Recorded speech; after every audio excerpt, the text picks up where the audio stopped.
Hi, I'm Elly. Today I'm going to read you a story called Let's Talk About It. We are all the same. Okay, are you ready to listen? Okay, I'm going to read you the story. We are all the same. Every day when Katie had to wake up to go to school, it was a battle between her heart and her mind. Don't go if you don't want to, said her heart. But you have to study, said her mind. Nobody likes me at school. How can I sit there for 6 long hours? Katie screamed to herself. Oh, wait a minute. Katie screamed to herself. Her mom heard her and shouted, "Come down and eat your breakfast or you'll be late for school."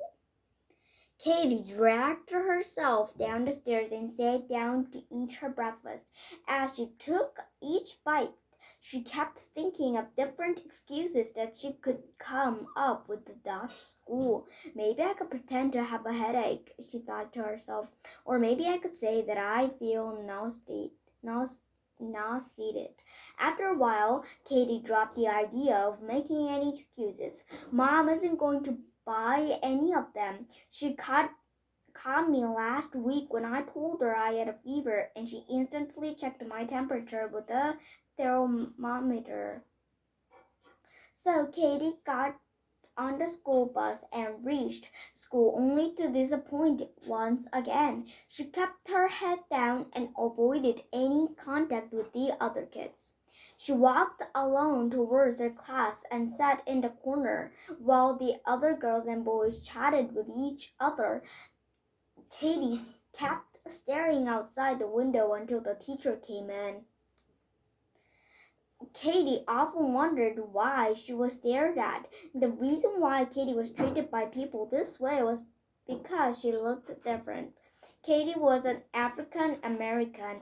Her parents have been living in Massachusetts for the past 15 years, but her family was still looked at in a different way due to their skin color. While her skin color was black, everyone else was white. Therefore, Katie was always left alone as they hesitated to talk to each other. They always look like they're having so much fun together. Anne and her group is the most popular group, and I want to be friends with them, but I don't look like them. That day in social science class, Miss Sylvia introduced a new topic to the kids. Kids, today we're going to talk about the difference in our societies. Excuse Miss Sylvan, what is ethnicity? Asked Harry. In ethnicity means the race that you belong to. What I want all of you to do is to make a list of all people in your neighborhoods and write about their own ethnic backgrounds. Katie was delighted with the topic, and she was excited to talk to people in her neighborhood and out their ethnic backgrounds. She was eager to ask her neighbors how they felt being different as it bothered her so much. Were there people who felt the same as her?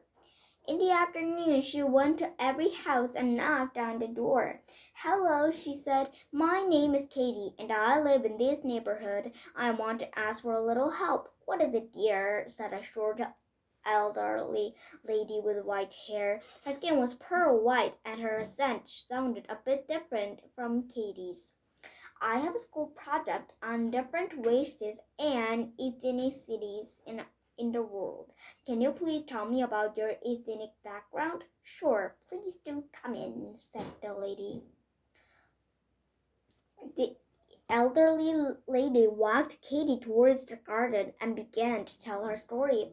"I'm originally a British citizen. My father married an African American woman and they had me. I look like my father, so no one can tell that I am half black. Since I lived in London for 12 years, I may sound a bit British and different from you. I moved over here 3 years ago." Katie smiled at the lady and kept writing something in her notebook. Do you like it here? Don't you feel different from the people over here? Asked Katie. Of course, I feel different, but people everywhere look different. Some may have short hair, while others may have no hair at all. The only thing to remember is that no matter how people look, we are all the same inside. After a long chat with the elderly lady, Kate went back to the second house on the street. She rang the bell and a short young man opened the door. He had small eyes and yellow skin. Hello, sir. I'm doing a school project on different races and have to make a list for the different races of the people in our neighborhood. May I ask your ethnic background? Oh, sure. Well, I am from China. My ancestors were Chinese, and I was born and brought up here in this neighborhood as my father was transferred over here 12 years ago. And how does it feel to be different? It feels good. I get to learn about different cultures and how we are all still in the same. Thank you so much, replied Katie. As she went to each house, Katie began to feel a bit better. She had begun to realize that she wasn't the only one who looked different. There were so many people around her who were different, and they didn't condemn it. In fact, they celebrated it. But there was one thing that bothered her. Everyone had said, "We are all the same." She wondered what that meant. That night, Katie sat next to her mom in front of the TV and asked about it.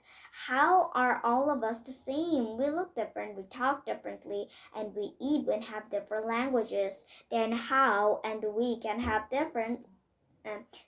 can everyone in the world be the same, Mom? Her mom sighed and replied, Katie, the meanings of all people beginning the same is that we as humans are equal.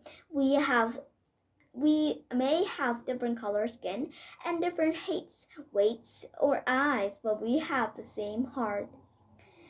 Her mom's point was absolutely right. Everyone in the world is different. They have different backgrounds, but they have the same heart. They feel the same things as anyone else may feel. Katie changed all of her negative feelings into positive ones. So what if she doesn't look the same as Anne and the other girls? Her color made her look distinctive. The different people in her neighborhood showed her how to be happy by accepting her ethnic background, and that is exactly what Katie did. Okay, and this is the end of the story, and today I read you a story called, There is a story called We Are All the Same. Okay, thank you for seeing this video. Bye. Okay, thank you for seeing this video. Bye.